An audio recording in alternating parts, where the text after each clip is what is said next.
হচ্ছে সেই কার্টুন। আমি সেই কার্টুন এখানে উপস্থিত গণমাধ্যমের সামনে, এই পাবলিক পরিসরে আপনাদের সবার সামনে শেয়ার করলাম। আজকে এখানে দাঁড়িয়ে আমার লেখক মুশতাকের কথা মনে পড়ছে, কার্টুনিস্ট আহমেদ কবির কিশোরের কথা মনে পড়ছে। এই রাজু ভাস্কর্য থেকে 1 মিনিট হাঁটার দূরত্ব শাহবাগে আমরা লেখক মুশতাকের গায়েবালা জানাজা পড়েছিলাম। সেই গায়েবালা জানাজার স্মৃতি আমাদের মন থেকে মুছে যায়নি।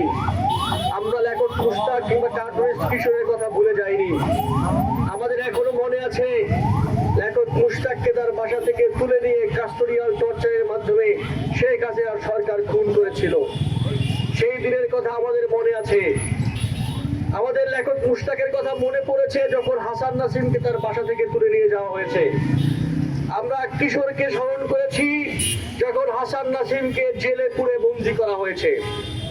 বন্ধুগণ, হাসান নাসিমকে একটি সামান্যতম কার্টুন শেয়ারের জন্য গ্রেফতার করে বন্দী করা হয়েছে। সেই কার্টুনটি একটি স্যাটায়ার ছিল, যেটি চিফ হুইপ নুরুল ইসলাম মনি নিজেই সংসদে বলেছেন। আজকে রাজু ভাস্কর্যের সামনে আপনারা সাংবাদিকরা আছেন, আমার সহযোদ্ধারা আছেন। এই হচ্ছে সেই কার্টুন। আমি সেই কার্টুন এখানে উপস্থিত গণমাধ্যমের সামনে, এই পাবলিক পরিসরে আপনাদের সবার সামনে শেয়ার করলাম। বিএনপির নিপীড়নমূলক সরকার চাইলে আমাকে গ্রেফতার করতে পারে, চাইলে আমার নামে এফআইআর করতে পারে, এজাহার জারি করতে পারে, আমার বাসা থেকে তুলে নিয়ে আমাকে জেলে বন্দী করতে পারে, গুম করতে পারে। কিন্তু আমি মনে করি এই কার্টুন শেয়ার করা, প্রচার করা কোনো অপরাধ নয়। বলতো হাসান নাসিম কোনো অপরাধ করেন নাই, তাকে তুলে নিয়ে যাওয়া হয়েছে অন্যায় ভাবে। তাকে যেই ধারায় তুলে নিয়ে যাওয়া হয়েছে সেই ধারায় তুলে নেওয়ার 3 ঘন্টার মধ্যে জানানোর কথা ছিল কেন তাকে গ্রেফতার করা হয়েছে। কিন্তু আমরা দেখেছি তাকে তুলে নিয়ে যাওয়ার পরে তার ভাই সে রাতে ডিবি অফিসে গিয়ে বসা ছিলেন, তার সঙ্গে ডিবির কেউ কথা বলেননি। আমরা দেখেছি গত পরশুদিন তার জামিন শুনানি হওয়ার কথা ছিল, সেই জামিন শুনানি আটকে দেওয়া হয়েছে। আজকে কিছুক্ষণ পরে হাসান নাসিমের জামিন শুনানি হবে। আমরা স্পষ্ট দাবি করছি হাসান নাসিমকে আর আটকে রাখা যাবে না। আজকের শুনানিতে হাসান নাসিমকে জামিন দিয়ে সসম্মানে মুক্তি দিতে হবে। নিঃশর্তভাবে হাসান নাসিমকে মুক্তি দিতে হবে। নিঃশর্তভাবে বাংলাদেশের সকল লেখক, সকল শিল্পী, সাংবাদিক, কার্টুনিস্ট, চিত্রশিল্পী সবাইকে স্বাধীনতা দিতে হবে সরকারের যে সকল পলিসি তার ব্যাপারে আলোচনা এবং সমালোচনা করবার জন্য। কোন লেখক, শিল্পী, কার্টুনিস্টের কলমকে, তাদের কালিকে দাবায় রাখা যাবে না, আটকে রাখা যাবে না।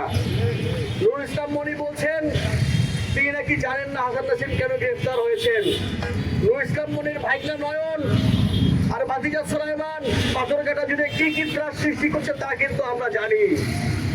কিভাবে করে বিরোধী দলীয় রাজনীতিবিদদের ব্যবসা বাণিজ্য, দোকানপাট লুটপাট করছে নুরুল ইসলাম মনির ভাইগনা এবং ভাতিজা, সেই সকল খবর আমাদের কাছে আছে। আপনাদের নিজস্ব দলীয় আদালতে সে সকল বিচার না হলেও জনগণের আদালতে একটি নুরুল ইসলাম মনির বিচার হবে।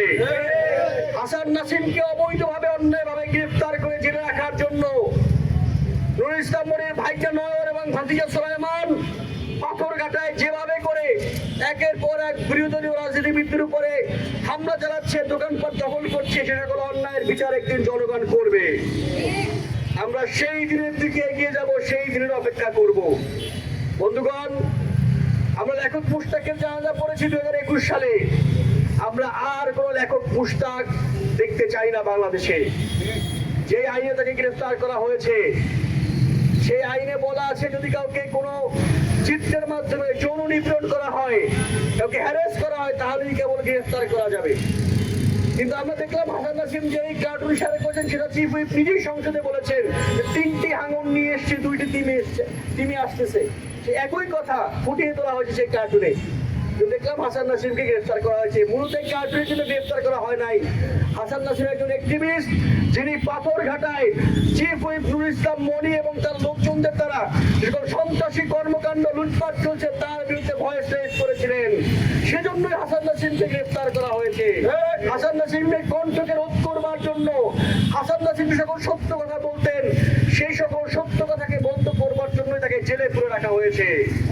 আজকের জামিন শুনানির মাধ্যমে হাসান নাসিমকে মুক্তি দিতে হবে। যদি আজকে হাসান নাসিমকে মুক্তি দেওয়া না হয়, আমরা এই আন্দোলনকে তীব্র থেকে তীব্রতর করে